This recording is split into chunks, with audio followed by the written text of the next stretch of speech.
2 words, Revo Fitness. Here's a few more. Simple, 24/7, reformer Pilates, body scanners, massage chairs, squat racks, free weights, pin and plate loaded equipment, no lock-in contracts, no bullshit.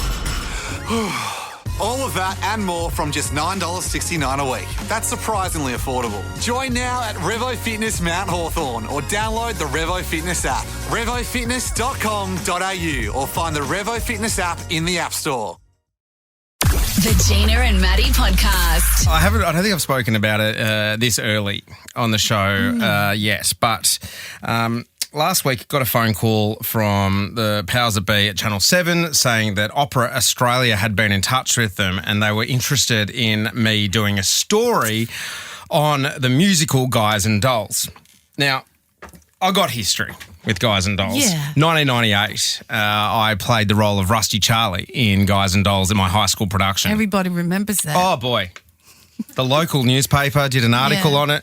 It didn't mention me, but they did an article on the musical and say it was on. But was your photo somewhere behind someone? No, I wasn't one of the four. I was what you call principal cast, but I wasn't like the four headliners. You know when they come out and do a bow? Oh, yeah. At the end? You didn't get to do the bow. I was like the third last from the bow. So it's usually ensemble come out first, everyone who does the background stuff, then slowly but surely. So I was pretty big. Up there. I did the opening song with 2 other guys, which is a lot of pressure. Anyway, so I put still living it. Oh, yeah. I got the host right here. His name's Paul Revere. There's a guy that says if the weather's clear, can do. Anyway, right. So when I heard that it was coming to Sydney Harbour, I thought it's only fair that I reach out and go, hey, I can offer my services, at least self-tape, do an audition, something. Why wouldn't you? Crickets, they didn't really interested. But now this is my chance to shoot my shot. I'm going to be filming a story for Channel 7 about the opera and the play on the harbour. And they probably don't want me to go down there and audition for it. Too bad. But I am going to be there. I'm going to rock down there. I'm going to take costume. I'm going to dress like you should wear it. Yeah. What is it, like braces and a white tie kind of? The concept of Guys and Dolls is it's set in the early 1900s in New York. I think it might be around the 1920s, about a bunch of gamblers and then the Salvation Army. So it's gambling is a sin, and then you got the Salvation Army who are trying to convert the gamblers and the drinkers of New York City to have a healthier and more wholesome and faith-filled lifestyle. Right. So what I thought we could do over the next couple of weeks, when I get down there to Sydney to do my story, I'll be primed, ready to go. If you, Gina Jeffries, can help me with a little bit of my singing and maybe read some lines with me. Yes. Right. And just break into it when they're watching and they won't be able to resist you. Well, if I'm on stage there doing a piece to camera, I can go, actually, hang on, guys. Yeah. And then get into it, right? Push Cody Simpson, who's playing the lead role, into the harbour and then just get into it myself. Swim, it'd be fine. So what I've done, G, is I've printed out the script for Guys and Dolls. We're picking it up on page 28 of the script, if you can. Just go to scene. You're going to play the role of Sarah Brown, who is the sergeant of the Salvation Army mission. Okay. I'm going to play the role of Sky Masterton, who is He is the head of the gamblers. He is the number one gambler in New York City. He's famous. And he's trying to convince Sarah Brown from the Salvation Army to let him help her get some sinners into the church to have a listen and then maybe even trick her into having some gambling done inside the mission. Okay, I got you. Okay, so you're right to play the role of Sarah Brown? Look, I've never seen this ever. No. I'm going to give it a go. Okay, let's get some, because I think this takes place outside. Would you just a little bit of direction? Do you want me with my Queensland bogan accent, or would you prefer me to try and be American? Oh, can you do a New York accent? I'm going to give it a go. Okay. And no is the answer to that, but either can I. So this will be great. And sing. Tell me, Mr. Masterton, why are you here? Well, I told you, I'm a sinner. You're lying. Well, lying's a sin. Look, I'm a big sinner. If you get me, it's 8 to 5, the others will follow. You need sinners, don't you? We're managing. Let's be honest. This mission's laying an egg. Why don't you let me help you? I bet I can fill this place with sinners. I don't bet. That was really good. Thank you. Maybe you're going to get it.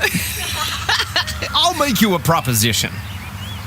When is this big meeting of yours? Thursday? I'll guarantee to fill that meeting with 12 genuine sinners. I'll also guarantee that they will sit still and listen to you. And that's... Oh, excuse me, excuse me, cut. I have to do that line again. And what's my end of the bargain? It's got a bit southern there, but I like it. Have dinner with me. Why do you want to have dinner with me? I'm hungry. Here. What's this? It's Sky Masterson's marker for 12 sinners. If you don't think it's any good, ask anybody in town. I owe you 12 sinners. There's a motorbike. I'll pick you up at noon tomorrow for dinner. At noon? Yeah, it's going to take us some time to get there. To get where? To my favorite restaurant. Where is that? El Cafe Cubana in Havana. Cafe Cubana? Havana? Where do you want to eat? Howard Johnson's? Havana? Why not? The plane will get us there in 5 hours and back the same night, and the food is great. I now realize, Mr. Gambler, when you were describing the blackness of your heart, you didn't do yourself justice. She opens a drawer of the cabinet, takes out a typewriter sheet of paper. Sky goes to her, and he does drop a hat on an armchair. I now realize, Sister Sarah, that no matter how beautiful a sergeant is, she's still a sergeant. Please go away.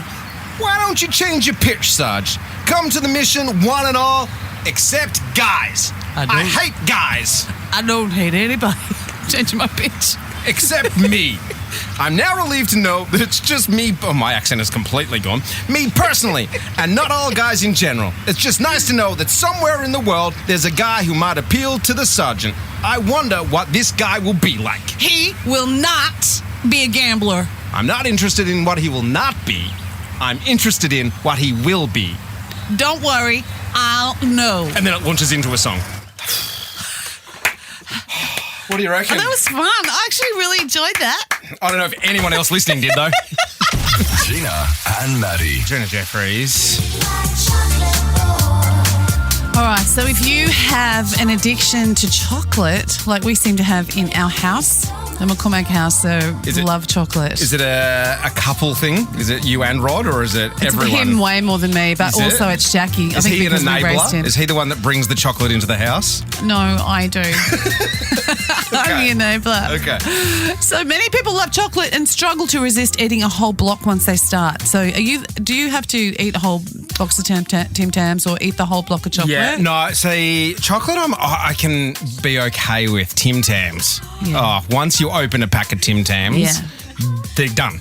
Well, There's no putting them back in the fridge or the cupboard, wherever you want to store them. It's done. Yeah. I will eat 11 Tim Tams in one sitting. Do you have to take them to the bathroom to eat them so the kids don't want one? When the kids are awake, I do a bit of secret eating in hidden places around the house, and the bathroom is one of those places. But yeah, no, like, God, I can't stop.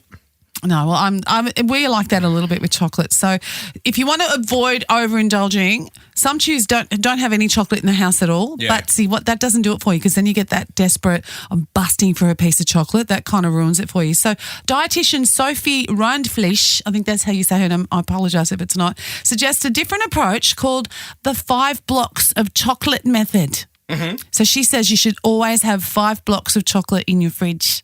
Okay, is she trying to help you, or yes? Okay, yeah. So she's challenging the out of sight, out of mind theory. Instead of restricting chocolate, it's encouraging keeping 5 blocks in the house at all times. And the idea is to create the illusion of an unlimited supply, removing the forbidden feeling. So when people restrict themselves, they tend to binge. Apparently, when they finally allow themselves the treat. So over time, keeping chocolate readily available helps to remove the novelty and makes it feel less special. Surely that doesn't work. Having 5 blocks of chocolate in the house if you're a chocoholic. Yeah. Oh, well, you know what?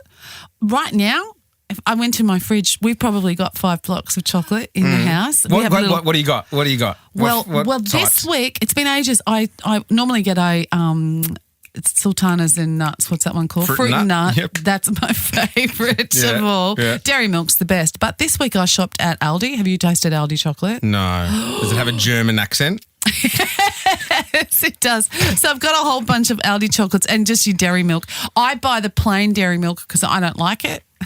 They'll stop me from having That it. stops you, And the boys don't so care. You're enabling them. Yeah, they okay. don't care. But we would have that. And I have to admit, last night I only had probably 4 pieces of chocolate rather than, a whole lot. Rod could very easily eat, the big block of dairy milk. The family block or just the standard? The family, the big one. Yeah. Because it's not that much dearer than the standard, so you might as well buy the big one. Yeah. He could easily eat half of that in one go. What you could do if you are trying to curb the amount you're eating is make it take longer to eat. And I don't know if you remember a game that we used to play at school as kids, is where if you had a block of chocolate on a plate with a knife and fork and you'd have to roll a 6 on a dice. This is great. Right. And so someone starts with the plate and they've got to cut the block of chocolate using the knife and fork. Yeah. And then until someone rolls a 6, you're eating the chocolate and then you've got to pass the plate around with the knife and fork. I love this. So maybe you should start eating your chocolate with a knife block with a knife and fork. And so it might have taken you And 20 dice. minutes. You could eat your chocolate for 20 minutes. Yes. But you've only eaten 2 bits. I love this idea. I think that you need to call dietitian Sophie Rhineflesh and go, hang on. Hey, Ryan Fleshy. I think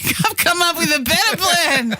Liz from Blue Haven's calling. Hi, Liz. Have you got some chocolate advice? It makes it even harder. Yeah. So Maddie's game, you have exactly the same stuff, except you must have to put on a beanie, a scarf, and a pair of gloves. So, before you roll that dice, you have to rip the beanie, the scarf, and the gloves off the person beforehand. I like gets it. really frantic. I love it. Really funny. Good tip is to do a wee beforehand because you will probably wet yourself. Special for me. Do you reckon it could be a 2-player game, Liz, if Gina and Rod did this at night time when they're sitting on the couch watching maths, thinking, should we get a bit of chocolate? And the two of them saying, actually, before we do that, let's go get a beanie, a scarf, a plate, knife and fork and a dice.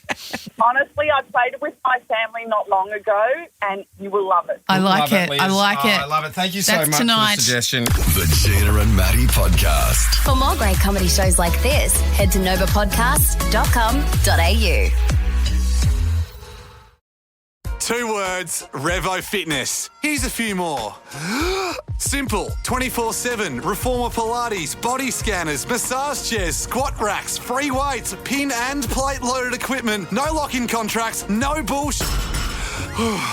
All of that and more from just $9.69 a week. That's surprisingly affordable. Join now at Revo Fitness Mount Hawthorn or download the Revo Fitness app. RevoFitness.com.au or find the Revo Fitness app in the App Store.